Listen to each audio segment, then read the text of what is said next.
নমস্কাৰ চাবলৈ আৰম্ভ কৰিছে নিউজ ট্ৰেণ্ডিং অসম আজি হৈছে 5 ফেব্ৰুৱাৰী আৰু আজি ৰাতিপুৱাৰ কেইবাটাও গুৰুত্বপূৰ্ণ খবৰ আহি পৰিছে আৰু এনে ধৰণৰ খবৰসমূহ নিতৌ চাবলৈ চেনেলটো সাবস্ক্ৰাইব কৰি ভিডিঅ'টো এটা লাইক কৰি দিব জনাইছো আজি ৰাতিপুৱাৰ প্ৰথমটো ব্ৰেকিং নিউজ মুখ্যমন্ত্ৰী ডক্টৰ হিমন্ত বিশ্ব শৰ্মাৰ বিৰুদ্ধে উচ্চতম ন্যায়ালয়ৰ দ্বাৰস্থ হৈছে জমিয়ত উলেমা ই হিন্দে যেহেতু ৰাজ্যৰ মুখ্যমন্ত্ৰীয়ে মিয়া বিৰোধী কেতবৰ মন্তব্য কৰিছে আৰু মুখ্যমন্ত্ৰীৰ মন্তব্যৰ বিৰুদ্ধে এইবাৰ উচ্চতম ন্যায়ালয়ৰ দ্বাৰস্থ হৈছে জমিয়ত উলেমা ই হিন্দে এক ডাঙৰ খবৰ জনাইছো ৰাজ্যবাসীক মাহমুদ মাদানীৰ জমিয়ত উলেমা ই হিন্দে দাখিল কৰিছে আবেদন মুখ্যমন্ত্ৰীৰ বিৰুদ্ধে ঘৃণামূলক ভাষণৰ অভিযোগ তুলি কাষ চাপিছে উচ্চতম ন্যায়ালয়ৰ আৰু বিভাজনকাৰী মন্তব্য নকৰিবলৈ ন্যায়ালয়ক নিৰ্দেশনা জাৰিৰ আহ্বান জমিয়তৰ আৰু মুখ্যমন্ত্ৰীৰ মন্তব্যই আঘাত হানিছে ধৰ্ম নিৰপেক্ষতাত আৰু অভিযোগ মতে মিয়া শব্দৰে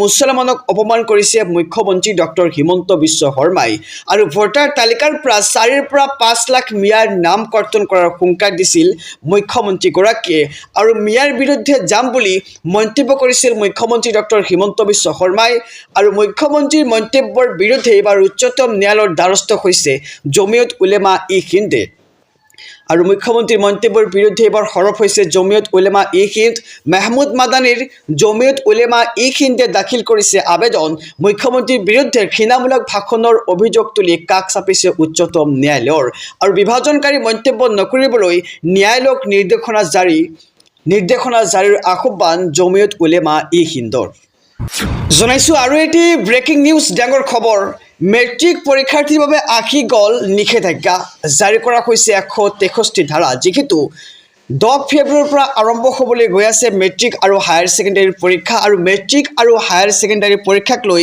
আহি গ'ল কেতবৰ নিষেধাজ্ঞা মেট্ৰিক পৰীক্ষাৰ্থীৰ বাবে আহি গ'ল নিষেধাজ্ঞা জাৰি কৰা হৈছে বিএনএছৰ 163 ধাৰা পৰীক্ষা হলত প্ৰাৰ্থীয়ে নিব নোৱাৰিব কোনো mobile phone calculator electronic device আৰু পৰীক্ষাৰ্থীৰ বাহিৰে কোনো অচিনাকি লোক প্ৰৱেশ কৰিব নোৱাৰিব পৰীক্ষা হলত আৰু কোনো ধৰণৰ লাউডস্পিকাৰ ডিজে আদি বজাব নোৱাৰিব পৰীক্ষা চলাকালীন অৱস্থাত আৰু কোনো বেগ কিতাপ বহি আহি নিব নোৱাৰিব আৰু নিশাৰ ভাগত আৰু পৰীক্ষাৰ সময়ছোৱাত লাউডস্পিকাৰৰ ব্যৱহাৰত সম্পূৰ্ণৰূপে নিষেধাজ্ঞা আৰোপ কৰা হৈছে আগন্তুক মেট্ৰিক আৰু হায়াৰ ছেকেণ্ডাৰী পৰীক্ষাৰ বাবে জাৰি কৰা হৈছে এই নিৰ্দেশনা আৰু 10 ফেব্ৰুৱাৰীৰ পৰা 16 মাৰ্চলৈ বাহাল থাকিব এই নিৰ্দেশনা আৰু মেট্ৰিক পৰীক্ষাৰ্থীৰ বাবে আহি গ'ল জৰুৰী নিৰ্দেশনা আমি জনাইছো জাৰি কৰা হৈছে বিএনএছৰ 163 ধাৰা পৰীক্ষা হলত পৰীক্ষাৰ্থীয়ে নিব নোৱাৰিব কোনো মোবাইল কেলকুলেটৰ আৰু ইলেক্ট্ৰনিক ডিভাইচ জনাইছো আৰু এটি ব্ৰেকিং নিউজ ডাঙৰ খবৰ নিৰ্বাচনৰ প্ৰাক মুহূৰ্তত খুৰাখুৰে খহিছে কংগ্ৰেছৰ ভেটি সকলো লোকৰ বিজেপি যোগদান কাৰ্যসূচী এক ডাঙৰ খবৰ জনাইছো ৰাজ্যবাসীক যেহেতু নিৰ্বাচনৰ প্ৰাকখনত এইবাৰ সকলো লোকৰ বিজেপি যোগদান দেখিবলৈ পোৱা গৈছে আৰু এনে অৱস্থাত এতিয়া খহিছে কংগ্ৰেছৰ ভেটি নিৰ্বাচনৰ দিন ঘোষণা নহওঁতেই বিৰোধী দলত হাহাকাৰ কংগ্ৰেছৰ দুৰ্গ খহাই 3 শতাধিক পুৰুষ মহিলাৰ বিজেপিত যোগদান মুখ্যমন্ত্ৰীৰ শিৱসাগৰ ভ্ৰমণৰ পিছতে খহিল কংগ্ৰেছ আৰু ৰাইজৰ দলৰ ভেটি শিৱসাগৰৰ দোলাকাষৰীয়াত কংগ্ৰেছৰ দুৰ্গত মুখম আঘাত আৰু প্ৰাক্তন বিধায়ক কুশল দুৱৰীৰ উপস্থিতিত গেৰুৱা বসন পিন্ধিলে 3 শতাধিক পুৰুষ মহিলাই বিজেপি যোগদানৰ পিছতে কংগ্ৰেছৰ বিৰুদ্ধে ইটোৰ পিছত সিটো অভিযোগ সদ্য দলত্যাগী মহিলাৰ আৰু নিৰ্বাচনৰ দিন ঘোষণা নহওঁতে এইবাৰ বিৰোধী দলত হাহাকাৰ সৃষ্টি হৈছে কংগ্ৰেছৰ দুৰ্গ খহাই 3 শতাধিক পুৰুষ মহিলাৰ বিজেপি যোগদান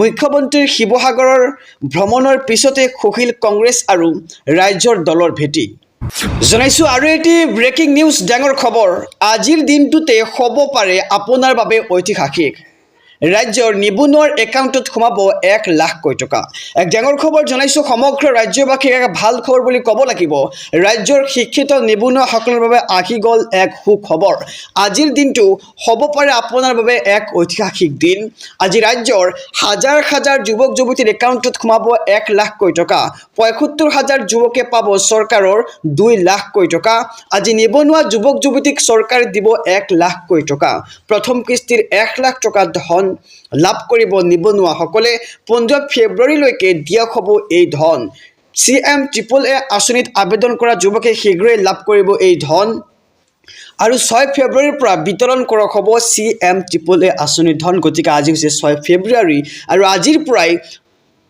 নিবনুৱা যুৱকসকলে লাভ কৰিব এই ধন। আৰু মুখ্যমন্ত্ৰী ডক্টৰ হিমন্ত বিশ্ব শৰ্মাৰ এই সন্দৰ্ভত বৃহৎ ঘোষণা।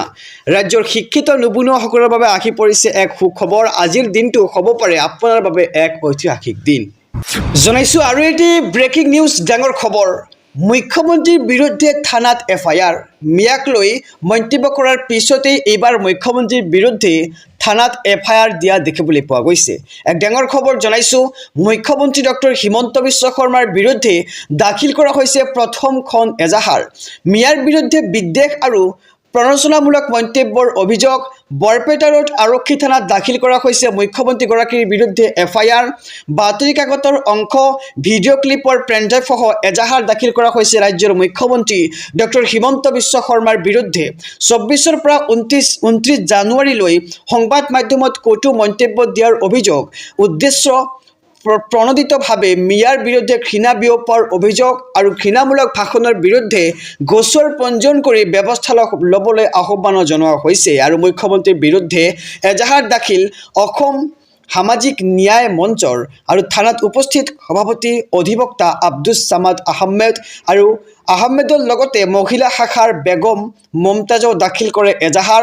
আৰু মুখ্যমন্ত্ৰী ডক্টৰ হিমন্ত বিশ্ব শৰ্মাৰ বিৰুদ্ধে এইবাৰ প্ৰথমখন এজাহাৰ দাখিল কৰা হৈছে। মিয়াৰ বিৰুদ্ধে বিদ্বেষ আৰু প্ৰৰঞ্চনামূলক মন্তব্যৰ অভিযোগ মুখ্যমন্ত্ৰীগৰাকীৰ বিৰুদ্ধে আৰু বৰপেটা ৰোড আৰক্ষী থানাত দাখিল কৰা হৈছে এই FIR। জনাইছোঁ আৰু এটি ব্ৰেকিং নিউজ ডাঙৰ খবৰ। গাঁৱে গাঁৱে বিজেপি হাটাও অভিযান। গাঁৱে গাঁৱে বিজেপি হাটাও অভিযান আৰম্ভ। প্ৰধানমন্ত্ৰীৰ অসম ভ্ৰমণৰ দিনাই প্ৰতিবাদত কমিব অসম। 26ৰ নিৰ্বাচনত সম্পূৰ্ণৰূপে বৰ্জন কৰা হ'ব বিজেপিক। আৰু নিৰ্বাচনৰ পূৰ্বে জনজাতিকৰণৰ দাবীত আকৌ হ'ব প্ৰতিবাদ। আৰু জনজাতিকৰণৰ প্ৰলোভন দি বিজেপিক দিয়া হ'ব প্ৰত্যুত্তৰ। অসমৰ কোচ ৰাজবংশীয়ে বিজেপিক ভোট নিদিয়াৰ অংগীকাৰ আৰু বিজেপিৰ প্ৰতি কোনো আস্থা বিশ্বাস নাই। 14 ফেব্ৰুৱাৰীৰ দিনাই প্ৰধানমন্ত্ৰীক দেখুওৱা হ'ব ক'লা পতাকা। আৰু জনজাতিকৰণৰ দাবীত পুনৰ গৰজি উঠিছে কোচ ৰাজবংশী। জনজাতিকৰণৰ দাবী অন্যথা নো ST নো ভোট। আৰু গাঁৱে গাঁৱে বিজেপি হাটাও অভিযান আৰম্ভ কৰা হ'ব। প্ৰধানমন্ত্ৰীৰ অসম ভ্ৰমণৰ দিনাই প্ৰতিবাদত কমিব অসম। 26ৰ নিৰ্বাচনত সম্পূৰ্ণৰূপে বৰ্জন কৰা হ'ব বিজেপিক। জনাইছোঁ আৰু এটি ব্ৰেকিং নিউজ ডাঙৰ খবৰ। কংগ্ৰেছ নেতা জিতেন্দ্ৰ সিং, ভূপেশ বাঘেল, গৌৰৱ গগৈ, দেৱব্ৰত শইকীয়াৰ বিৰুদ্ধে মুখ্যমন্ত্ৰীৰ মানহানি গোচৰ। তথ্য আছে যদি প্ৰমাণ কৰক, এয়া মুখ্যমন্ত্ৰী ডক্টৰ হিমন্ত বিশ্ব শৰ্মাৰ প্ৰত্যাহ্বান। জনাইছোঁ ৰাজনৈতিক প্ৰেক্ষাপটৰ এটি ডাঙৰ খবৰ। বিপদ বাঢ়িল গৌৰৱ গগৈ, জিতেন্দ্ৰ সিং, ভূপেশ বাঘেল, দেৱব্ৰত শইকীয়াৰ বিৰুদ্ধে তৰিব মানহানিৰ গোচৰ। 9 ফেব্ৰুৱাৰীত মুখ্যমন্ত্ৰীয়ে তৰিব মানহানিৰ গোচৰ। সংবাদমেলত কংগ্ৰেছ নেতৃত্বই মুখ্যমন্ত্ৰীৰ বিৰুদ্ধে আনিছিল অভিযোগ। আৰু এই অভিযোগৰ পিছতেই কঠোৰ হৈছে ৰাজ্যৰ মুখ্যমন্ত্ৰী ডক্টৰ হিমন্ত বিশ্ব শৰ্মা।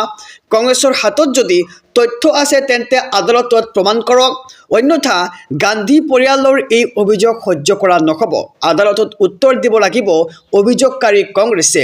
আৰু বিপদ বাঢ়িল এইবাৰ গৌৰৱ গগৈ, জিতেন্দ্ৰ সিং, ভূপেশ বাঘেল, দেৱব্ৰত শইকীয়াৰ বিৰুদ্ধে তৰিব মানহানিৰ গোচৰ। 9 ফেব্ৰুৱাৰীত মুখ্যমন্ত্ৰীয়ে তৰিব মানহানিৰ গোচৰ। আৰু সংবাদমেলত কংগ্ৰেছ নেতৃত্বই মুখ্যমন্ত্ৰীৰ বিৰুদ্ধে আনিছিল অভিযোগ। আৰু এই অভিযোগৰ পিছতেই কঠোৰ হৈছে ৰাজ্যৰ মুখ্যমন্ত্ৰীগৰাকী। আৰু কংগ্ৰেছৰ হাতত যদি তথ্য প্ৰমাণ আছে তেন্তে আদালতত প্ৰমাণ কৰাৰ দাবী ৰাজ্যৰ মুখ্যমন্ত্ৰী ডক্টৰ হিমন্ত বিশ্ব শৰ্মাৰ।